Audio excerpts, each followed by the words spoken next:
வணக்கம். இன்னைக்கு நம்ம வீடியோல என்ன பார்க்க போறோம் அப்படின்னா, இனிமேல் வர புரட்டாசி, ஐப்பசி அந்த மாரி மாசங்கள் பார்த்தீங்க அப்படின்னா, ஒண்ணு கிளைமேட் மாறி மாறி வரும். அப்படி இல்லைன்னா ஃபுல்லா மழை பெய்யுங்க.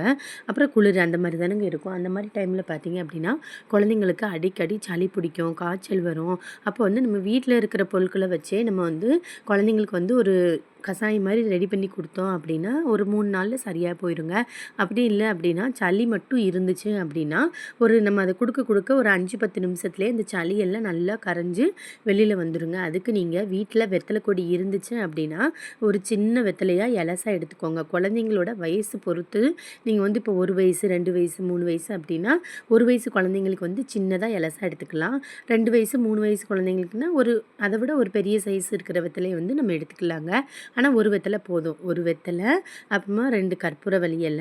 நீங்க 1 வயசு குழந்தைன்னா 1 போதும். 1 டூ 2 வயசுல இருக்கிறாங்கன்னா, நம்ம 1 எல்லாத்துலயும் 1 1 எடுத்தா போதும்.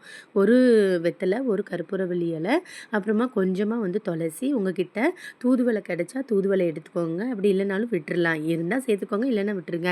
எனக்கு வந்து கிடைச்சதுனால நான் கொஞ்சமா தூதுவளை எடுத்துருக்கேங்க. தூதுவளை எடுத்துட்டு, அப்புறம் பார்த்தீங்க அப்படின்னா, குப்பைமேனி இல 2 வந்து குப்பைமேனி இல. அ அப்புறம் பார்த்தீங்கன்னா, கொஞ்சமா வந்து இதில வேப்பந்தழை சேர்த்துக்கோங்க. வேப்பம்பூவு இல்லைன்னா வேப்பந்தழை சேர்த்துக்கலாம். அப்புறம் பார்த்தீங்க அப்படின்னா, முருங்கை வந்து இருந்தா சேர்த்துக்கோங்க. இல்லைன்னா ஆப்ஷன் தான். இல்லைன்னா விட்டுருங்க. அதுக்கடுத்து என்ன அப்படின்னா, நிலவேம்பு வந்து எங்க வீட்டு பக்கத்தில நிற்கிறதுனால நான் அதுலேயும் கொஞ்சம் இலை வந்து எடுத்துருக்கிறேங்க. அப்புறமா மெயினா வந்து பப்பாளி இலை சேர்த்துக்கோங்கங்க. பப்பாளி இலை வந்து எதுக்கு அப்படின்னா, நம்ம குழந்தைங்களுக்கு காய்ச்சல் வந்து இருந்தாலுமே அதை நல்லா சரி பண்ணி கொடுக்கும். பப்பாளி இலை சாறு எடுத்து கொடுக்கும்போது. அதனால பெரிய குழந்தைங்கன்னா ஓரளவுக்கு பெருசு போட்டுக்கலாம். சின்ன குழந்தைங்கன்னா சின்னதா உங்க விரல் சைஸு நம்ம ஒரு விரல் சைஸ் வந்து நம்ம எடுத்தா போதுங்க. எடுத்து இது எல்லாமே நல்லா தண்ணி ஊத்தி நல்லா வாஷ் பண்ணிருங்க.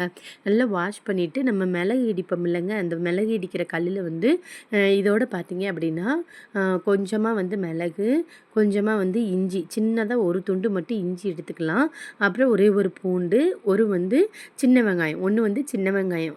இது மட்டும் போதும். இத வச்சு என்ன செய்யணும் அப்படின்னா, கல்லுல வந்து நல்லா இடிச்சிருங்க. கல்லுல அந்த மிளகு இடிப்பில்லங்க, அந்த கல்லுல வந்து நல்லா இடிச்சு, நீங்க வந்து தண்ணி எதுவுமே சேர்க்க வேண்டாம். ஏன்னா நம்ம வாஷ் பண்ணி அதில போடுறதுனால, அதில அந்த வாஷ் பண்ண தண்ணியே கொஞ்சம் இருக்கும். இலைகள்ல ஒட்டிட்டு இருக்கறனால, நம்ம இடிக்கும்போது தண்ணியா வந்துரும். அதனால நம்ம வந்து தண்ணியா ஊத்திட்டீங்க அப்படின்னா இடிக்க முடியாது. இது வந்து நீங்க மிக்ஸியில இடிக்கலாமான்னா, மிக்ஸியில வந்து அரைக்க முடியாது. ஏன்னா மிக்ஸியில பார்த்தீங்க அப்படின்னா, நம்ம நெறைய போடணும். இது வந்து அளவா தானே எடுக்கிறோம். அதனால மிக்ஸியில போட்டிங்கன்னா அரையாது. ஒண்ணு அம்மில அரைங்க. அப்படின்னா இடிகல்ல போட்டு இடிச்சு எடுத்துடுங்க. இடிச்சு எடுத்து நம்ம கையில எடுத்துக்கணும். நம்ம இடிச்சத நம்ம கையில எடுத்து சுண்டு விரல் இருக்குல்லங்க, அது பக்கத்துல வச்சுக்கோங்க. அது பக்கத்துல அந்த இடிச்சத வச்சு, கட்டை விரல்ல வச்சு நீங்க எல்லா விரலையும் மடக்கி இப்படி அமுத்துனீங்க அப்படின்னா, சாறு தனியா, அந்த சக்கை தனியா வரும். அப்புறம் திரும்ப 2வது தரமும் லைட்டா லைட்டா வந்து சுடு தண்ணி இல்லைன்னா, ஆறுன சுடு தண்ணி இருந்தா ஊத்தி நல்லா இடின்னு இடிச்சிட்டீங்க அப்படின்னா, அந்த சாறு தனியா, சக்கை தனியா வரும். அப்பமும் நீங்க எடுத்து நல்லா உள்ளங்கையில வச்சு நல்லா புழிஞ்சிங்க அப்படின்னா, அந்த சாறு மட்டும் தனியா வருங்க. அப்புறமா அந்த சாற எடுத்து நீங்க சங்கு இருந்துச்சு அப்படின்னா, சங்கடையில கொஞ்சம் கொஞ்சமா ஊத்தி குழந்தைங்களுக்கு வந்து நீங்க எந்த மாரி குடுப்பீங்களோ, அந்த மாரி குழந்தைங்கள கொஞ்சம் கொஞ்சமா வாயில ஊத்தி விட்டுறீங்க அப்படின்னா, சளி இருந்தாலும் ஒண்ணு நம்ம ஊத்தி ஒரு 5 நிமிஷத்துல வாந்தியா வெளியில வந்துரும். அப்படி இல்லன்னா வாந்தி எடுக்கல அப்படின்னா, நீங்க பயப்பட வேண்டாம். அவங்க வந்து பாத்ரூம் போகும்போது அந்த சளியானது வந்தீங்கன்னா, பாத்ரூம் வழியா வந்துரும். இந்த மருந்து குடுக்குறதுனால பாத்ரூம் வந்து பார்த்தீங்கன்னா, பச்சை கலர்ல இருக்குங்க. நெறைய பேர் அத பார்த்து வந்து பயந்துக்க வேண்டாம். பச்சை கலர்ல வருதே அப்படின்னு. ஏன்னா நம்ம அந்த குடுத்த மருந்து வந்து அந்த சளிய வந்து அப்படியே வெளியில கொண்டு வந்துருங்க. நம்ம வந்து இதுலயுமே கேட்கல. ஒரு 2 நாள் குடுத்து பார்த்தோம். ஓரளவுக்கு குறைஞ்சிச்சு அப்படின்னா இத குடுங்க. அதே மாரி பெரிய புள்ளைங்க அப்படின்னா, அதாவது 4, 5 வயசுல இருக்கிறாங்க அப்படின்னா, ஒ அடுத்தடுத்தே குடுக்கலாம். இன்னைக்கு குடுத்து அப்புறம் நாளைக்கும் குடுத்துக்கலாம். இல்ல 1 வயசு, 2 வயசு அந்த மாரி இருக்கிறாங்க அப்படின்னா, 1 நாள் விட்டு 1 நாள் குடுத்து பாருங்கங்க. குடுத்து பார்த்துட்டு உங்களுக்கு குறைஞ்சிருச்சு அப்படின்னா, நீங்க இதையே ஃபாலோ பண்ணிக்கலாம். இல்ல இது குடுத்துமே எனக்கு சரியாகல அப்படின்னா, நீங்க ஹாஸ்பிட்டல் போயிரலாங்க.